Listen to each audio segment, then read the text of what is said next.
Hello guys, welcome to our channel Hacker Foodie. അപ്പോൾ നമ്മൾ ഇന്നിവിടെ ഉണ്ടാക്കാൻ പോണത് ഒറ്റ മുട്ട കൊണ്ട് ഇങ്ങനെ വലിയ ബ്രെഡ് കേക്ക് പോലത്തെ ഒരു സാധനമായിട്ടാണ്.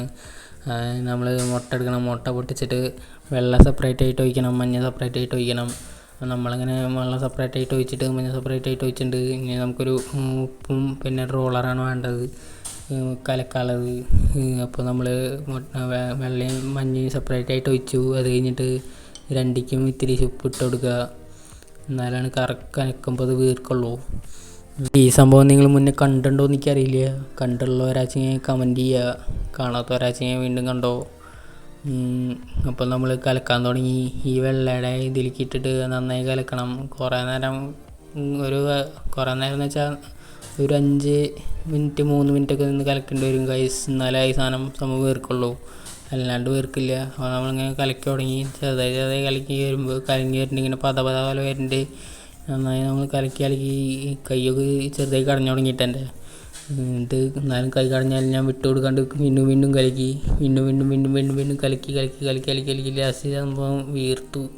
സംഭവം അത്യാവശ്യം നന്നായി വീർത്തു. ഇപ്പം കണ്ടില്ലേ, ഇതുപോലെ ആവും ലാസ്റ്റ്. അത്യാവശ്യം നന്നായി ഒരു നല്ല പത ഇങ്ങനെ പോലെയാവും. ഒറ്റ മുട്ട കൊണ്ട് കേട്ടോ ഗൈസ് നമ്മൾ ഇത്ര വലിയ മുട്ട ഉണ്ടാക്കാൻ പോണ്. വലിയ ബ്രെഡ് കേക്ക് പോലത്തെ സംഭവം നോക്കിയോക്ക്. വേണ്ട ഇങ്ങനെ നന്നായി കലക്കിയിട്ടുണ്ട്. നമ്മളിങ്ങനെ കഷ്ടപ്പെട്ട് കലക്കിയിട്ട് ലാസ്റ്റ് സംഭവം ഇങ്ങനെയുണ്ട്. കലക്കിയെന്ന് മാത്രമേ ഞാൻ ഈ വീഡിയോയിൽ പറയാനുള്ളൂ. തേങ്ങ നമ്മളിനി മഞ്ഞ് കലക്കാൻ പോയിട്ട് കലക്കിക്കൊണ്ടിരിക്കുകയാണ്. ഇങ്ങനെ കലക്കിയിട്ട് അത്യാവശ്യം മഞ്ഞ അധികം വലുതാകാൻ നിൽക്കണ്ട. എന്നിട്ട് മഞ്ഞ അത്യാവശ്യം കുറച്ച് പതയുമ്പോഴേക്കും ഞാൻ എടുത്ത് ഒഴിച്ചു.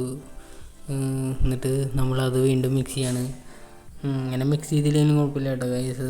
സംഭവം വെള്ളം സെപ്പറേറ്റ് പാനിക്ക് ഒഴിച്ചിട്ട് മഞ്ഞ അതിൻ്റെ മുകളിലേക്ക് ഒഴിച്ചാലും കുഴപ്പമില്ല. ഞാനിത് ഇവിടെ വെറുതെ മിക്സ് ചെയ്തെന്നുള്ളൂ.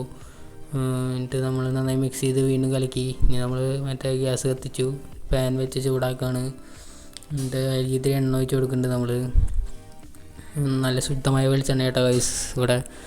എന്നിട്ട് എണ്ണ ഒന്ന് പരത്തി കൊടുക്കുന്നുണ്ട്. എന്നിട്ട് നമ്മൾ ഉണ്ടാക്കി വെച്ച ആ മഞ്ഞയും വെള്ളയും കൂടി മിക്സ് ചെയ്ത് ഇതിലേക്ക് ചെറുതായിട്ടൊന്ന് ഒഴിച്ചു കൊടുക്കുന്നുണ്ട്. ചെറുതായിട്ട് ആക്കി തട്ടിയിട്ടെടുത്തു. എന്നിട്ട് നമുക്ക് ഇപ്പോൾ ഞാനിതിവിടെ സ്പൂൺ കൊണ്ട് പരട്ടാൻ ചെയ്യുന്നുണ്ട്. സംഭവം നന്നായി പരത്തിയാൽ നന്നായി ബോള് പോലെ കേക്ക് പോലെ നല്ല വലുപ്പത്തിൽ വരും കേട്ടോ കേക്ക് പോലെ. ഞാൻ അവിടെ ഇങ്ങനെ അധികം ഭംഗിയിലല്ല പരത്തുന്നത്, കാരണം എനിക്ക് അങ്ങനെ പരത്താറിയില്ല ഭംഗിയിൽ. അതുകൊണ്ട് എനിക്ക് അറിയണ പോലെ പരത്തിയിട്ടുണ്ട്. എന്നിട്ട് അത്യാവശ്യം നന്നായി പരത്തി. ഇനി പരത്തി ഈ സംഭവം ചൂടായി വരുന്നുണ്ട്. എന്നാലും ഞാൻ പരത്തിയെന്നാൽ വലിയ കുഴപ്പമൊന്നും ഇല്ലാണ്ടായിട്ടുണ്ട്. ഞാൻ നോക്കിയപ്പോൾ വലിയ കുഴപ്പമൊന്നുമില്ല. എന്നാലും ഇതിനായിട്ടും ഭംഗിയിൽ പരത്തറിയണവർക്ക് ഉണ്ടെങ്കിൽ നല്ല രസത്തിൽ പരത്തിയിട്ട് ഉണ്ടാക്കാം. ഇതോടെ അധികം ഭംഗിയിൽ പരത്താൻ പറ്റുന്നില്ല, എന്നാലും കുഴപ്പമില്ല. പറ്റണ പോലെയൊക്കെ ഞാൻ പരത്തിയിട്ടുണ്ട്. എന്നിട്ട് നമ്മളിങ്ങനെ പരത്തിയിട്ട് ഇത് ചൂടാക്കാൻ വയ്ക്കുക. അത്യാവശ്യം ചൂടായി തുടങ്ങുമ്പോൾ ഞാൻ ഇതിൻ്റെ മേലെ ഇത്തിരി മുളക് പൊടിയും ഇട്ട് കൊടുക്കുന്നുണ്ട്. മുളക് പൊടിയും പിന്നെ സവോള അരിഞ്ഞ് വെച്ചതും പിന്നെ പച്ചമുളകും പിന്നെ വേപ്പിൻ്റെ ഇല ഇട്ട് കൊടുത്താൽ നല്ല തന്നെയാണ്, നല്ല ഭംഗിയൊക്കെ ഉണ്ടാവും, ടേസ്റ്റും ഉണ്ടാവും. പിന്നെ അപ്പോൾ ഇനി നോക്കിക്കോട്ടെ ഗൈസ്, ഇത് നന്നായി വീർത്ത് വരും ഇങ്ങനെ. അതിൻ്റെ മുകളിൽ ഇപ്പോൾ ഇത്തിരി മുളക് പൊടി ഇട്ട് കൊടുത്തിട്ടുണ്ട്. ഇതാണ് ഇങ്ങനെയാണ് പ്രൊഫഷണൽ കുക്കേഴ്സ് മുളക് പൊടി ഇടണമെന്നാണ് സ്റ്റൈല്. പക്ഷേ എനിക്കിത് ശരിയാവില്ല കേട്ടോ ഗൈസ്. ഞാൻ 2-3 പ്രാവശ്യം ഇങ്ങനെ ചെയ്തിട്ടുള്ളൂ. ഞാനും ചെയ്ത് പ്രാക്ടീസ് ചെയ്യുന്നുണ്ട്. എന്നാലും എങ്ങനെയുണ്ട് അഭിപ്രായം കമൻറ്റ് ഇടുക. എന്നിട്ട് അതിൻ്റെ മുകളിൽ ഇത്തിരി കൂടി വെളിച്ചെണ്ണ ഒഴിച്ച് കൊടുക്കുന്നുണ്ട്. എന്നിട്ട് അതൊന്നുകൂടി ഒന്ന് പരത്തി കൊടുക്കുന്നുണ്ട് വെളിച്ചെണ്ണ എല്ലായിടത്തേക്ക് ആവാൻ. ഇനി അതിൻ്റെ മുകളിൽ ഇത്തിരി നമ്മൾ പച്ചമുളക് അരിഞ്ഞതും സവോള അരിഞ്ഞതും ഒന്ന് വെതറി കൊടുക്കുന്നുണ്ട്. ചെറുതായിട്ട് ഇങ്ങനെ വെതറി കൊടുക്കുന്നുണ്ട്. നല്ല ഭംഗിയുണ്ടെന്ന് വിചാരിക്കുന്നു. പിന്നെ ഞാൻ ഒരു മണ്ടത്തരം കാട്ടി ഗൈസ്. ഇതറിയാണ്ട് ഇത് മറച്ചിടാൻ പാടില്ല. ഇതിങ്ങനെ നല്ല വലുപ്പത്തിൽ കേക്ക് പോലെ നിൽക്കണമെങ്കിൽ മറച്ചിടാൻ പാടില്ല. ഞാനത് ഓർമ്മയില്ലാണ്ടാച്ച് കഴിഞ്ഞാൽ അത് മറച്ചിട്ടു. അപ്പോൾ എന്തായാലും കുഴപ്പമില്ല. മറച്ചിടാണ്ട് ഇത് വെറുതെ ഓഫ് ചെയ്തിട്ട് കുറച്ച് കഴിഞ്ഞിട്ട് എടുത്താൽ നല്ല രസം ഉണ്ടാവും. ഞാനിവിടെ മൂടി വെച്ചിട്ടുണ്ട് കുറച്ച് നേരം സെറ്റാകാൻ വേണ്ടിയിട്ട് മൂടി വെച്ചാണ്.